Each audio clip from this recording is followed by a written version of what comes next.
السلام علیکم ورحمۃ اللہ وبرکاتہ. جی ہماری آیت نمبر 34 سورۃ بقرہ. وَإِذْ قُلْنَا لِلْمَلَائِكَةِ اسْجُدُوا لِآدَمَ فَسَجَدُوا إِلَّا إِبْلِيسَ. اور جب ہم نے کہا فرشتوں کے لیے سجدہ کرو آدم کو، بس انہوں نے سجدہ کیا سوائے ابلیس کی. ابا واستکبر، انکار کیا اور تکبر کیا. وَكَانَ مِنَ الْكَافِرِينَ، اور وہ انکار کرنے والوں میں سے ہو گیا. حضرت آدم علیہ السلام کی تخلیق کا واقعہ چل رہا ہے. حضرت آدم علیہ السلام کی جو فضیلتیں وہ بھی ہم ساتھ ساتھ بیان کر رہے ہیں. اور اب یہ فضیلت کون سی ہے؟ حضرت آدم علیہ السلام کو سجدہ کروایا گیا. حضرت آدم کی علمی برتری ثابت ہونے کے بعد کائنات میں وہ یادگار لمحات شروع ہوتے ہیں جب اللہ تعالیٰ نے آدم اور نسل انسانی کو اپنی عزت اور شرف عطا فرمایا جس کا کوئی جواب نہیں. اب سوچیں سبحان اللہ، وہ کیا وقت ہوگا جب تمام کائنات حکم باری تعالیٰ سننے کے لیے ہمہ تن گوش تھی. فرشتے، ارواح اور جنات سب ادب سے کھڑے تھے. آدم علیہ السلام علمی امتحان میں کامیاب ہو گئے تھے. علم عالم عابد پہ بھاری ہو چکا تھا.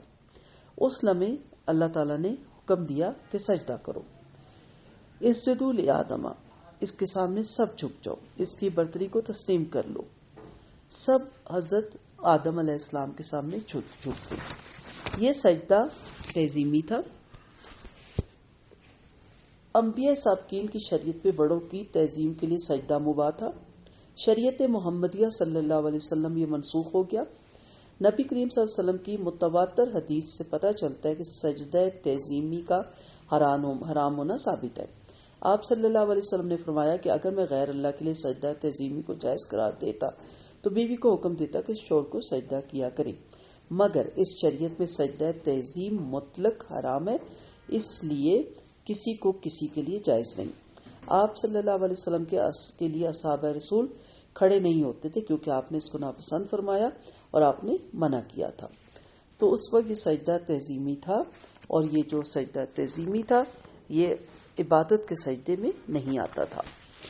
تو تمام کائنات سجدہ ریز ہو گئی الا ابلیس، سوائے ابلیس کے. کیوں؟ ابا واستکبر، اس نے انکار کیا اور اس نے تکبر کیا. ابلیس نے انکار کیوں کیا؟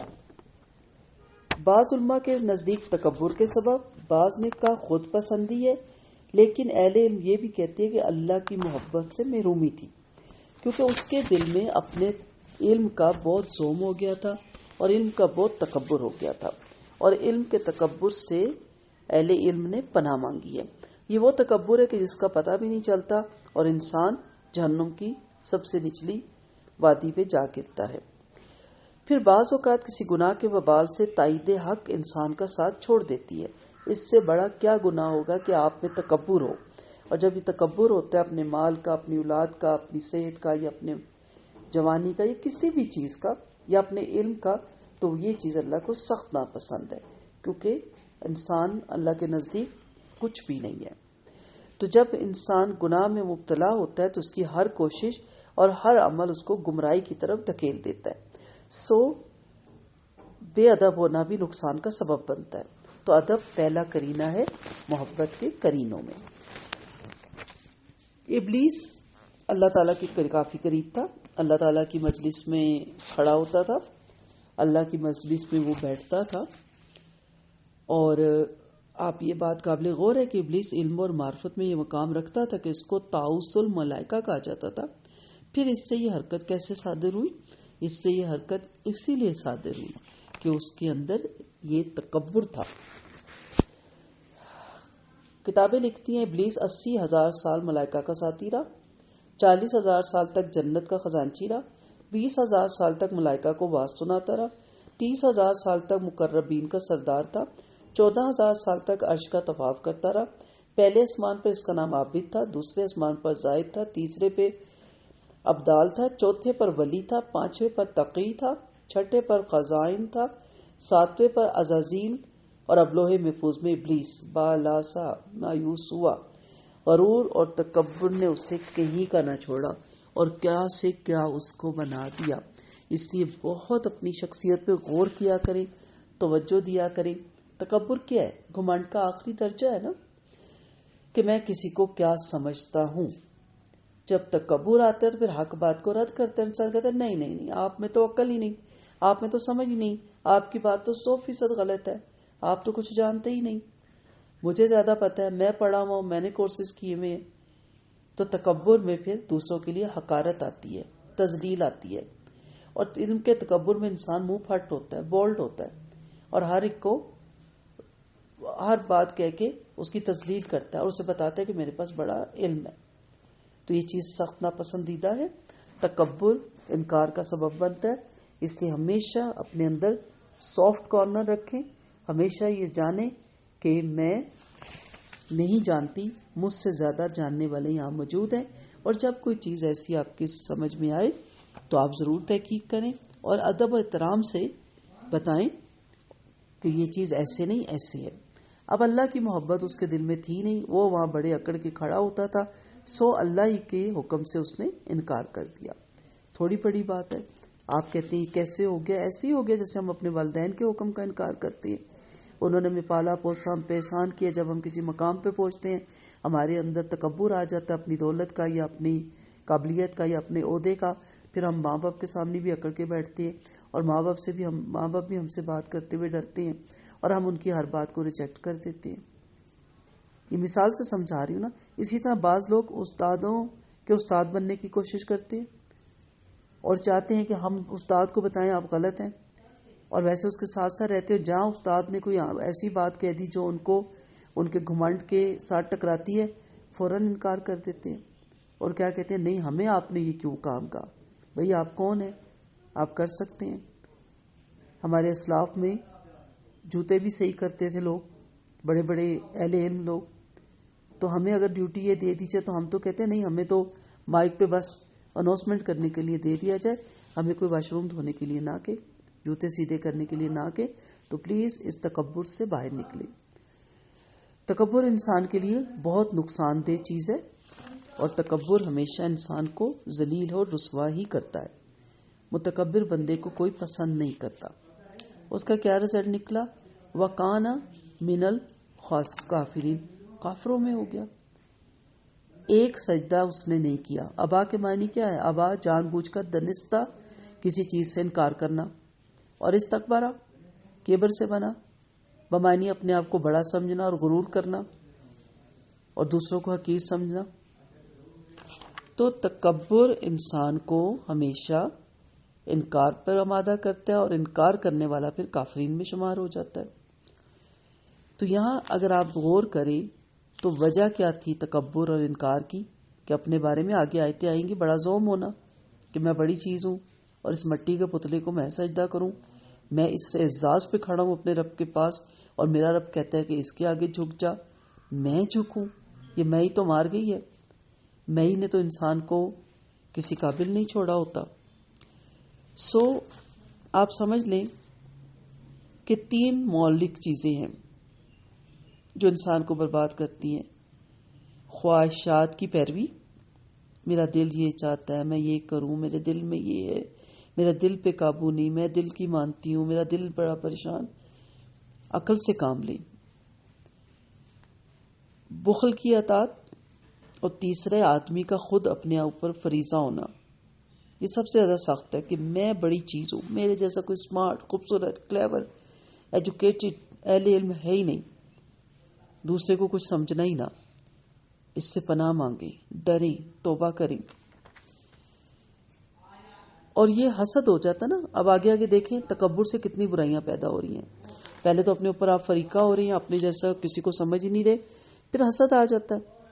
اب حسد سے کیا ہوتا ہے؟ غم میں مبتلا رہتا ہے بندہ، مصیبت پہ اجر نہیں ملتا، مذمت کی بلا میں ہر وقت گرفتار رہتا ہے، فلاں بیکار ہے، فلاں بیکار ہے. اللہ تعالیٰ کا اس پر غصہ ہوتا ہے اور خیر کے دروازے اس پہ بند ہو جاتے ہیں.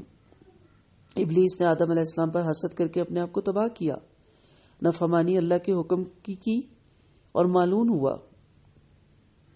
حضرت امام اسمی رحمۃ اللہ علیہ بوڑھے ہو چکے تھے لیکن صحت قابل رشک تھی. کسی نے پوچھا حضرت آپ کی عمر کتنی ہے؟ انہوں نے جواب دیا 120 سال. اس شخص نے حیرت زدہ انداز میں پوچھا تب تو آپ کی صحت قابل رشک ہے، آخر آپ کی صحت کا راز کیا؟ انہوں نے کہا زندگی کا قاتل ایک ہی چیز ہے اور وہ ہے حسد، اور میں زندگی بھر حسد سے دور رہا ہوں. اللہ ہمیں بھی اس برائی سے دور رکھے. حسد بالکل کسی سے نہ کریں، کسی چیز سے نہ کریں، تاکہ آپ کی صحت بھی ٹھیک رہے اور آپ اللہ کے احکامات کو بھی سمجھ سکیں۔ غرور سے انسان کے دماغ میں ایسی چیز آ جاتی ہے کہ انسان کسی کی بات کو سمجھتا ہی نہیں۔ اب آپ دیکھ رہے کہ ایک سجدہ نہیں کیا شیطان نے، کس کو؟ آدم کو۔ اللہ نے اپنے آپ کو تو سجدہ کرنے کے لیے نہیں کہا تھا نا، اللہ اپنے آپ کو کہتے تو کر بھی دیتا شیطان، ابلیس۔ اور کیا ہوا اس کا رزلٹ؟ وَكَانَ مِنَ الْكَافِرِينَ۔ اور ہم اللہ تعالیٰ کے کتنے حکموں کے آگے سر تسلیم خم کرتے ہیں، ہم کتنے حکموں کے آگے ابا کرتے ہیں، ہم کتنے حکموں کے آگے استکبر کرتے ہیں۔ ہمیں ہمارے رب نے یہ نہیں کہا کہ جاؤ کسی چوکھٹ پہ جا کے سجدہ کرو اور نماز پڑھو، ہمیں ہمارا رب کہتا ہے میری نماز پڑھو، میرے در پہ جھکو، اور ہمارے پاس ٹائم نہیں، ہمارے پاس وقت نہیں، ہم مصروف بہت ہیں، ہم بہت بڑے بزنس مین ہیں، ہم رات کو میچ دیکھ کے سوئے ہیں، ٹی وی دیکھ کے سوئے ہیں، ہماری آنکھ نہیں کھلتی۔ آپ سوچیں، ہم پھر بھی مسلمان، ہم پھر بھی نبی کے امتی، ہم پھر بھی شفاعت کے حقدار، ہم پھر بھی کوثر کوثر پینے کے امیدوار۔ اس نے تو اللہ کے ایک بنائی ہوئی مخلوق کو سجدہ نہیں کیا، ہم اللہ کے حکموں پہ سر تسلیم خم نہیں کرتے۔ کبھی غور کیا کریں، گیا شیطان مارا ایک سجدے کے نہ کرنے سے، اگر لاکھوں بار سجدے میں سر مارا تو کیا مارا؟ اب ہر کام میں پرفیکٹ ہے، لیکن اللہ کے کچھ حکموں پہ آپ انکار کر دیتے ہیں تو سارا کچھ بیکار ہو گیا۔ سود آپ نہیں چھوڑتے، رشوت آپ نہیں چھوڑتے، شراب، جوا، زنا، لواطت، اور اس کے بعد نکل آئے تو غیبت، حسد، طمع، لالچ، حرص، اس سے نکل آئے تو نماز نہیں پڑھتے، روزے نہیں رکھتے، زکوٰۃ نہیں دیتے، صدقات میں آگے نہیں بڑھتے، درگزر نہیں کرتے، معاف نہیں کرتے۔ سنتے چلے جائیں، پڑھتے چلے جائیں، لکھتے چلے جائیں، کتنی جگہ ہم انکار کرتے ہیں۔ پردہ، میں تو دل صاف ہے، آنکھیں صاف ہیں، پردہ، میری کوئی عمر ہے اب میں پردہ کروں، پردہ، میں کون سی اب جوان اور خوبصورت ہوں کہ کوئی مجھے دیکھے گا۔ کتنی لاجک ہے، کتنی ہمارے پاس دلیلیں ہیں۔ اصل کیا ہے؟ ابا و استکبرا۔ میری عقل نہیں مانتی نا، پردہ کرنا چاہیے، اور اس پہ اوپر شرعی پردہ نہیں، وہ اس سے بھی بڑی چیز ہمارے اوپر آ جاتی ہے کہ ہم وہاں اور اس حجتیں کرنا شروع کر دیتے ہیں۔ فیملی بھی رکھنی، صلہ رحمی بھی رکھنی، شوہر کو بھی رکھنا، شوہر ادھر ادھر دیکھنے لگ جائے گا، شوہر ہاتھوں سے نکل جائے گا، سب نہ نکلے، بس جنت نکل جائے، خدا نہ خواستہ، نعوذ باللہ، اللہ تعالیٰ نکل جائے، سب چاہیے بس رب نہیں چاہیے۔ تو یہ ان چیزوں سے باہر نکلے۔ اس نے تو صرف اللہ کی بنائی ہوئی مخلوق مٹی کے ایک آدم کو سجدہ نہیں کیا نا، آپ تو اللہ کے حکموں کے آگے سر تسلیم خم نہیں کرتے۔ ذرا غور کیجیے گا۔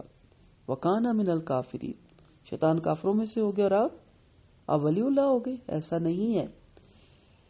ان آیتوں کا خلاصہ کیا بنتا ہے؟ حکم الہی بجا لانے میں جلدی کیجیے، ڈھیل اور سستی نہ کیجیے، فوراً ایکسپٹ کیجیے اللہ کے حکم کو۔ میں نے پڑھا، میں نے مانا، اس صحابیہ کی طرح جو راستے میں تھی اور منادی ہوگی کہ اب پردے کا حکم آ گیا، وہ وہی کھڑے ہو کے شور ڈالنے لگی کہ مجھے چادر لا دو۔ کسی نے کہا اللہ کی بندی جاؤ کام کر کے آؤ، واپس جاؤ بنا لو، اور یا واپس چلی جاؤ، پہلے چادر لے آؤ۔ اس نے کہا اگلے قدم بھی جہنم میں اور پچھلے بھی بغیر پردے کے جہنم میں یہیں سے چادر پہن کے چلوں گی۔ جس لمحے حکم آ گیا، جس لمحے آپ نے سن لیا، آپ کے اچھا یہ ایسے تھا، میں نے تو نہیں سنا تھا، اچھا پلکنگ میں لعنت برستی ہے، اچھا تھریڈنگ میں لعنت برستی ہے، اچھا میرا ایک بال بھی نظر آیا تو وہ جہنم میں جائے گا، اچھا یہ میرے محرم ہے، یہ میرے نامحرم ہے، اچھا میری آواز بھی اس طرح نہیں ہونی چاہیے، فوراً اسی لمحے، کل پرسوں ترسوں میں نہیں۔ لیکن یہ کون کرتے ہیں؟ جنہیں اللہ سے محبت ہوتی ہے۔ پھر نعمت پہ ناز، گھمنڈ اور مغرور ہو کر نافرمانی نہیں کرنی چاہیے، بلکہ ہر نعمت کو اللہ کا عطیہ سمجھ کر اس پر شکر ادا کرنا چاہیے۔ اور پھر یاد رکھیے کہ انسان کی پوری زندگی امتحان گاہ ہے، یہاں ہر وقت آدمی کو دو رویوں میں سے ایک رویے کا انتخاب کرنا پڑتا ہے۔ ایک ملکوتی، یعنی دنیا کی زندگی میں جو بھی معاملہ پیش آئے، اللہ کے حکم کی تعمیل میں آدمی حق اور انصاف کے آگے جھک جائے۔ انہوں نے کیا کہا تھا؟ لا علم لنا الا ما علمتنا، اللہ ہمیں بس اتنا علم ہے جتنا آپ نے ہمیں بتایا۔ اور دوسرا شیطانی رویہ، یعنی جب کوئی معاملہ پیش آئے تو آدمی کے اندر حسد اور گمنڈ کی نفسیات جاگ اٹھے، ابا واستکبرا ہو جائے۔ کسی انسانی آبادی میں اللہ کی دعوت کا اٹھنا بھی اسی قسم کا ایک سخت امتحان ہے۔ دایان حق بھی گویا ایک آدم ہوتا ہے جس کے سامنے لوگوں کو سر تسلیم خم کرنا ہوتا ہے۔ اگر وہ اپنے کبر اور اپنے تعصب کی وجہ سے اس کا اعتراف نہ کریں تو گویا انہوں نے ابلیس کی پیروی کی۔ خدا اس دنیا میں خود سامنے نہیں آتا، وہ اپنی نشانیوں کے ذریعے لوگوں کو جانچتا ہے۔